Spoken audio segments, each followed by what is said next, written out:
The outlook wasn't brilliant for the Mudville Nine that day. The score stood 4-2, but with one inning more to play. And then when Clooney died at first and Burroughs did the same, a sickly silence fell upon the patrons of the game. A straggling few got up to go in deep despair. The rest clung to that hope which springs eternal in the human breast. They thought if only Casey could get but a whack at that, we'd put up even money now with Casey at the bat. But Flynn preceded Casey, as did also Jimmy Blake, and the former was a Lulu, and the latter was a cake. And so upon the stricken multitude grimly melancholy sat, for there seemed to be little chance of getting Casey to the bat. But Flynn let drive a single, to the wonderment of all, and Blake the much despised tore the cover off the ball. And when the dust has lifted, and the men saw what had occurred, there was Jimmy safe at second, and Flynn a hugging third. Then from 5,000 throats and more there rose a lusty yell. It rumbled through the valley, it rattled in the dell. It knocked upon the mountain and recoiled upon the flat, for Casey, mighty Casey, was advancing to the bat.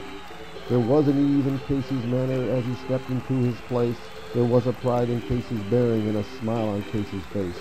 And when responding to the cheers he lightly doffed his hat, no stranger in the crowd could doubt 'twas Casey at the bat. 10,000 eyes were on him as he rubbed his hands with dirt. 5,000 tongues applauded when he wiped them on his shirt. Then while the rising pitcher ground the ball into his hip, defiance gleamed in Casey's eye, a sneer curled Casey's lip.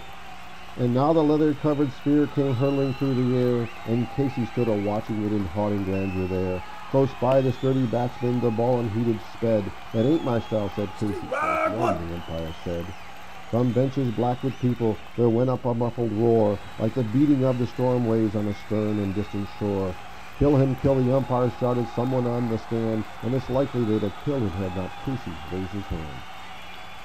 With a smile of Christian charity great Casey visage shone. He stilled the rising tumult, he bade the game go on. He signaled to the pitcher, and once more the spheroid flew, but Casey still ignored it, and the umpire said strike two.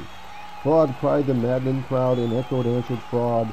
But one scornful look from Casey and the audience was awed. They saw his face grow stern and cold, they saw his muscles strain. They knew that Casey wouldn't let that ball go by again. The sneer is gone from Casey's lip, his teeth are clenched in hate. He pounds with cruel violence his bat upon the plate. And now the pitcher holds the ball, and now he lets it go, and now the air is shattered by the force of Casey's blow. And somewhere in this favored land the sun is shining bright, the band is playing somewhere, and somewhere hearts are light, and somewhere men are laughing, and somewhere children shout. But there is no joy in Mudville, mighty Casey has struck out.